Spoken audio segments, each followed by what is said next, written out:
How to undo and redo in Picsart. Made a mistake or want to try something new? Here's how to undo and redo actions in Picsart. Look for the curved undo arrow at the top to revert to step back one action. If you change your mind, click the redo arrow next to it to move forward again. You can use keyboard shortcuts like Ctrl plus Z to undo and Ctrl plus Y to redo for faster editing. This feature helps you experiment freely without worry about mistakes.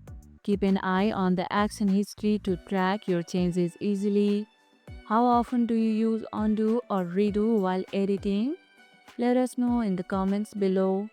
Use undo to try different effects and see which looks best before deciding. And that's how you can undo and redo in Picsart. And if this video helped, hit the like button, share it, subscribe and leave a comment. Thanks for watching and I'll see you in the next one.